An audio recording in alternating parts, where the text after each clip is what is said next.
آج کی اس ویڈیو میں ہم آپ کو بتائیں گے جب اللہ کے نبی حضرت داؤد علیہ السلام کے وارث حضرت سلیمان علیہ السلام منصب نبوت پر فائز ہوئے تو وہ اللہ کی بارگاہ میں دعا کی، یا اللہ مجھے وہ مرتبہ عطا فرما جو مجھ سے پہلے کسی کو نہ ملا ہو اور میرے بعد کسی کو نہ ملے۔ وہ زمانہ بہت ہی عجیب و غریب تھا، لوگ جنات اور کالا جادو پر بہت ہی زیادہ یقین کرتے تھے۔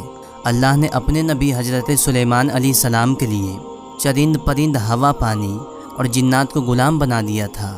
تو اللہ کے نبی سلیمان علیہ السلام جہاں پر بھی انسانوں پہ ظلم دیکھتے تھے وہاں پہ آ کر اپنا معجزہ دکھاتے تھے۔ اس کے بعد لوگ آپ کو اللہ کے نبی تسلیم کر کے صحیح راستے پر آ جاتے تھے۔ اگر جنات کسی انسان کے گروہ پہ حملہ کرتا تھا، اسے مارتا، نقصان پہنچاتا تھا، تو سلیمان علیہ السلام اس جنات کو زنجیر میں قید کر دیتے تھے۔ ایک مرتبہ سلیمان علیہ السلام ہوا میں چل رہے تھے، اتنے میں ایک جنات آیا اور کہنے لگا، اے اللہ کے نبی، زمین پر کابل کے پاس جنات کے ایک گروہ انسان پہ ظلم کرتا ہے، وہاں کے جنات انسانوں پہ حکومت کرتا ہے، انسانوں کو تکلیف دے کر منواتا ہے، اس کے پاس غیب کا علم ہے، تو وہ انسان کے ایمان کو کمزور کرتا ہے۔ وہ انسان صراط مستقیم سے نکل رہے ہیں، وہاں کے انسان اس کا ایمان کمزور ہو رہا ہے۔ جیسے ہی سلیمان علیہ السلام نے یہ بات سنی، سلیمان علیہ السلام تخت کو کابل کی طرف چلنے کا حکم دیا اور جنات کے گروہ کے پاس آ کر کہتے ہیں، اے تکبر میں رہنے والے جن، اللہ کے عذاب سے ڈر۔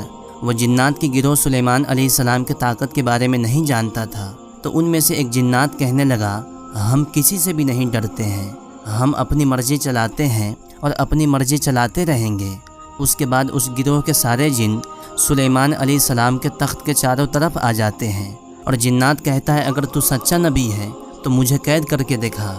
اللہ کے نبی سلیمان علیہ السلام نے جیسے ہی اپنا عصا مبارک ان جنات کی طرف کرتے ہیں تو ہوا مٹی کا ایک طوفان آتا ہے اور کچھ ہی دیر کے بعد زنجیر میں بدل جاتا ہے اور وہ زنجیر جنات کو اپنے اندر جکڑ لیتی ہے۔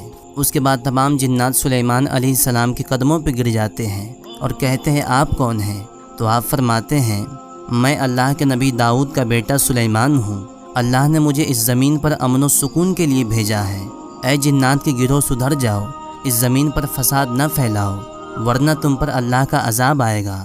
اس طرح سے وہ جنات کے گروہ سلیمان علیہ السلام کی نبوت اور اللہ کی وحدانیت کو تسلیم کر لیتے ہیں۔ دوستو، اللہ قرآن مجید میں فرماتا ہے، ان الدین عند اللہ الاسلام، جس کا مطلب یہ ہے بے شک اللہ کے نزدیک سب سے بہترین مذہب اسلام ہے۔ لیکن آج کل کے مسلمان اسلام کے بارے میں کتنا جانتا ہے یہ ہم سب جانتے ہیں۔ دعا کرے اللہ تبارک و تعالی ہمیں دین اسلام پر چلنے کی توفیق عطا فرمائے، ہمیں اہدنا صراط المستقیم پہ چلنے کی توفیق عطا فرمائے، ہمیں 5 وقتہ نماز پڑھنے کی توفیق عطا فرمائے۔ دوستو، آج کی اس ویڈیو میں آپ نے کیا سمجھا کمنٹ باکس میں ضرور بتائیے گا۔ اگر یہ ویڈیو اچھی لگی ہو تو دل سے اس ویڈیو کو ایک لائک کر دیں اور چینل کو سبسکرائب کر دیں۔